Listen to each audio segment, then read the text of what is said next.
Un enfant observe une émeute dans une usine. Les ouvriers en ont assez d'être patients et veulent parler au propriétaire de l'usine, mais les gardes armés de matraques les frappent sans pitié et ne les laissent aller nulle part. Dans les haut-parleurs, on entend la voix du directeur de l'usine, qui invite une personne à se joindre à lui et demande aux autres de se disperser. Ce soir-là, le garçon parle à son père de ses droits, de la nécessité de se battre pour les obtenir, même si les parents des autres enfants sont satisfaits de ce qu'ils ont. Le père dit que nous devons toujours nous battre, sinon nous ne pourrions pas être des êtres humains. Le matin, Sankaka se réveille avec des conversations à la maison où la mère dit que le père est allé chercher ses amis à l'usine parce qu'ils ne sont pas revenus depuis l'émeute d'hier. La mère suggère à son fils d'aller voir les familles des travailleurs disparus, mais la femme réalise soudain qu'il s'agit d'un coup monté et que les familles ont été payées pour mentir. La mère de Sankaka court à l'usine pour avertir son mari du piège, mais elle se casse la jambe. Le garçon décide alors d'y aller, mais son père est tué devant lui. Quelqu'un le poignarde dans le dos et il meurt dans la boue. Sankaka court vers son père et pleure sa perte, mais sa colère face à l'injustice fait naître en lui quelque chose de spécial. Le garçon lance soudain des éclairs, bien qu'involontairement. Il s'envole vers un poteau et, lorsqu'ils essaient de le toucher, les hommes sont frappés par la foudre. Une année s'écoule et le garçon apprend de sa mère qu'elle reviendra après-demain parce qu'il n'y a plus d'argent. Ils doivent vendre la maison et s'installer dans un appartement banal. Sankaka n'arrive pas à s'adapter sans sa mère et est dérangé par les bruits extérieurs le soir, car il y a un fort orage. Les éclairs tombent partout et il entend des bruits effrayants. Le garçon est affamé et passe son temps dans la solitude. Le lendemain, son voisin lui apporte de la nourriture, mais il veut sa mère. Le garçon mange les miettes qu'il a éparpillées dans la rue pendant son accès de rage. Puis il regarde sa maison et s'en va. Sankaka ne sait toujours pas où aller, mais il se met en route. Le garçon s'enfuit pour échapper à un groupe de voyous qui ne tarde pas à le rattraper. Sankaka est battu par les garçons, mais alors qu'il s'apprête à le frapper avec une batte, un garçon étrange vient à son secours et bat facilement les voyous. Sankaka se réveille dans une chambre avec le mystérieux garçon. Il lui demande pourquoi il était poursuivi et Sankaka lui répond qu'il essayait de protéger une fille dans la rue, une clocharde comme lui. Agung dit qu'il a maintenant des ennuis pour être intervenu dans leur affrontement et avoir protégé Sankaka. Il promet de leur apprendre à se battre et ils commencent à s'entraîner. Ils s'entraînent partout où ils le peuvent. Agung raconte qu'il a vécu avec des gens riches qui l'ont maltraité, mais qu'il a finalement réussi à leur échapper. Le garçon raconte que demain, un train qui passe une fois par an arrivera. Il l'emmènera dans un endroit sûr, mais Agung refuse d'emmener Sankaka avec lui. Pendant la nuit, Sankaka rêve que sa mère rentre à la maison, mais Agung le réveille et l'emmène avec lui pour le voyage. Ils poursuivent le train et Agung l'attrape, mais Sankaka n'arrive pas à saisir son bras et se retrouve seul. Il doit survivre dans la rue, en portant des sacs et en observant tous les crimes qui s'y déroulent. Un jour, il est poursuivi par une bande de garçons qui veulent toujours se venger de lui. Il est sauvé par une famille bienveillante qui veut l'accueillir, mais Sankaka voit tout le chaos qui règne dans les rues et s'enfuit de la voiture. Les années passent et Sankaka grandit dans la rue et travaille maintenant dans une usine. Le garçon mène une vie tranquille, mais il a toujours peur de la foudre. Sankaka se rend dans sa chambre et manque de s'évanouir à cause de la foudre. Pendant ce temps, lors d'une réunion, des hommes discutent du sort de Penkor, un homme qui a eu une enfance très difficile. Sa maison a été brûlée et il a été contraint de grandir dans un terrible orphelinat où les enfants étaient maltraités. Mais le garçon a organisé une révolte et, avec les autres enfants, a tué les cruels propriétaires.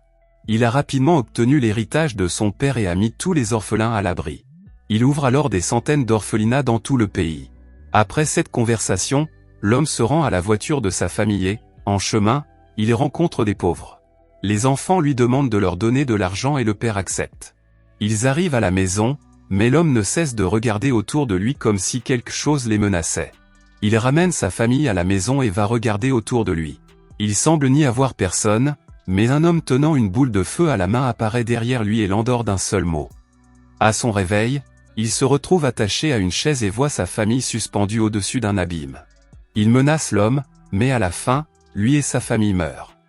Pendant ce temps, Sankaka fait un autre rêve effrayant dans son appartement, mais il est réveillé par un bruit dans la pièce voisine. Il entend des hommes harceler quelqu'un et le menacer. Sankaka aide les hommes à s'enfuir et rentre chez lui.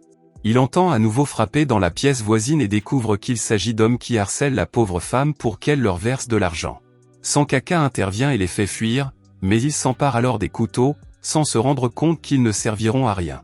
Sankaka sauve la femme et l'enfant d'une violence inutile. La nuit, une foule armée se précipite sur son lieu de travail pour le piller. Ils sont si nombreux que Sankaka doit s'enfuir. Il parvient à s'échapper sur le toit, mais les hommes enfoncent la porte et l'attaquent sans pitié, le frappant à coups de matraque. Soudain, ils lui coupent l'oreille en guise d'avertissement. Les bandits le jettent ensuite du toit. Sankaka est sur le point de mourir, mais la foudre le frappe soudain et il se réveille. Peu après, il se réveille chez lui et on frappe à la porte.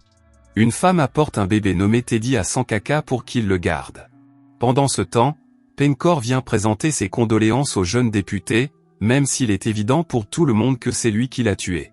Penkor ne cherche qu'à accroître son pouvoir, quoi qu'il en coûte. Pendant ce temps, des hommes injectent discrètement une substance verte dans des sacs de riz. Sankaka parle à Teddy pour savoir qui il est et qui est sa mère. Le garçon répond que la femme n'est pas sa mère, mais sa sœur Ulan. Le garçon porte toujours des écouteurs pour ne pas avoir à parler aux gens. Sankaka lui donne donc un Walkman pour écouter de la musique. L'homme amène Teddy à sa sœur pendant qu'elle et ses amis se révoltent au marché parce qu'ils ne sont pas payés. Au cours d'une bagarre de rue, Sankaka se rend compte qu'il a une force peu commune et lance accidentellement des éclairs sur les gens.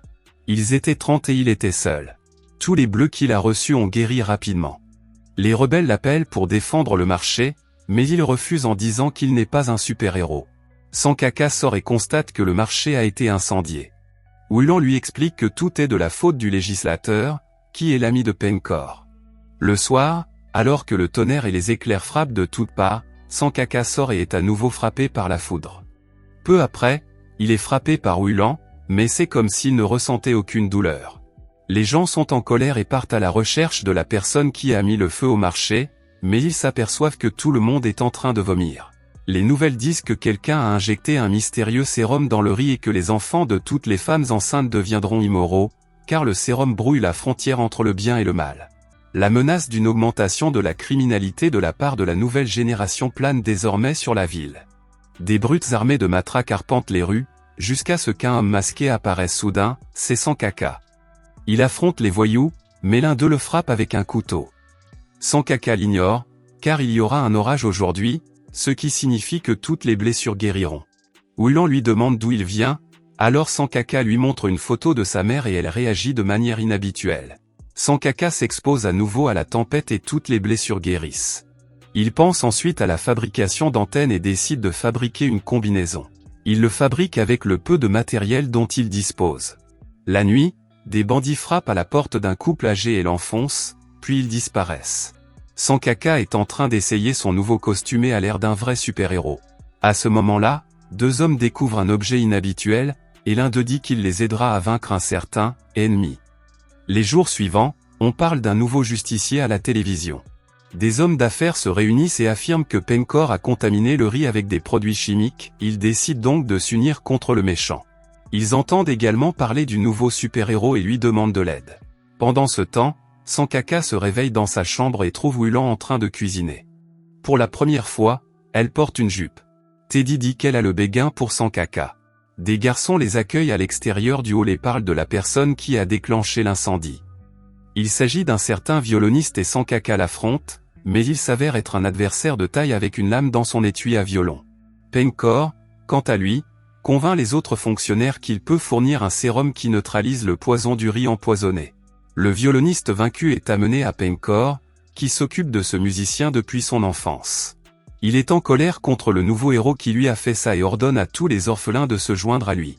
Tous les orphelins reçoivent un appel de leur père, et abandonnent toutes leurs affaires pour commencer à semer le chaos. Des morts apparaissent partout et ce sont tous des fonctionnaires, ou simplement des personnes que Penkor n'aime pas. Pendant ce temps, deux fonctionnaires sont attaqués dans une voiture, mais les gardes sont si forts que les garçons ne peuvent pas accomplir leur tâche. Soudain, un maître d'arts martiaux portant un masque surgit de nulle part et élimine les gardes en quelques instants. Il se dirige ensuite vers le fonctionnaire, mais Sankaka s'interpose et sauve l'homme. Il rejette le maître d'arts martiaux, qui se met en colère, mais décide de s'enfuir. Il s'avère que Penkor a des milliers d'orphelins dans le monde, tous de dangereux tueurs. Sankaka regarde le masque du combattant et remarque un symbole familier, c'est lui qui a mis le feu au marché. Le héros redonne espoir au peuple et Sankaka se lance seul dans la lutte contre les tueurs. Les fonctionnaires, quant à eux, sont dans l'embarras. Bien qu'il y ait un remède pour le sérum vert, il n'y en a peut-être pas assez. Tous les fonctionnaires arrivent à la même conclusion, le nouveau remède doit être légalisé, car ils craignent tous l'immoralité de la prochaine génération. Lorsque Sankaka rentre chez lui et parle à Teddy, Wulan apparaît. Elle lui raconte qu'elle travaillait dans un hôpital du sud-est et qu'elle connaissait la mère de Sankaka. La mère était rentrée chez elle après l'évasion de Sankaka et l'avait cherchée partout, mais elle ne l'avait jamais retrouvée. Elle a été soignée par Wulan, mais elle a fini par mourir. Pendant ce temps, le fonctionnaire reçoit un rapport du laboratoire sur le sérum. Il s'avère qu'il a été produit par une société écran de Pencor. L'homme essaie de trouver les voitures contenant le sérum, mais aucune n'a de plaque d'immatriculation permettant de les retrouver. Le fonctionnaire appelle Sankaka et lui demande d'arrêter Pencor, sinon personne n'arrêtera les conducteurs des voitures contenant le sérum. Mais le méchant n'attend pas et conduit ses assassins jusqu'à Sankaka. Ils attaquent Sankaka, mais celui-ci tente de résister, bien qu'il soit faible et qu'il soit en infériorité numérique. Pencor se contente de regarder son armée de fous se jeter sur le héros. Pendant ce temps, des sérums sont injectés aux gens. Soudain, les hommes qui devaient injecter le sérum reçoivent l'ordre d'avorter. Pendant ce temps, Sankaka court sur le toit et voit les hommes de Pencor prendre ses amis en otage. Soudain, la foudre frappe le héros et il bat les criminels. Un fonctionnaire le rattrape et tire sur Pencor. Pencor est allongé sur le toit et se vide de son sang, disant qu'il est reconnaissant au destin de ce qu'il est devenu et qu'il voulait que tous les criminels soient comme lui. Mais maintenant, ils doivent arrêter toutes les machines avec le sérum. Wulan l'aide et livre un camion de vaccins. Sankaka s'empare des bouteilles et lorsque la foudre le frappe, toutes les bouteilles de vaccins créées explosent parce qu'elles ont la même fréquence que les bouteilles qu'il tient dans ses mains. Pendant ce temps, dans un musée, les hommes de Pencor invoquent un nouveau méchant, un ancien guerrier, dont les parties du corps étaient cachées dans un mur. Les bandits rapportent qu'il y a un nouveau héros en ville, Gundala, fils de la foudre, c'est-à-dire que c'est Sankaka qui ne sait pas encore qu'il est le héros légendaire. Le nouveau méchant ordonne de rassembler une armée, car une grande guerre s'annonce. Quel pouvoir souhaiteriez-vous avoir? Écrivez-le dans les commentaires et abonnez-vous à la chaîne pour plus de vidéos comme celle-ci. Merci d'avoir regardé cette vidéo.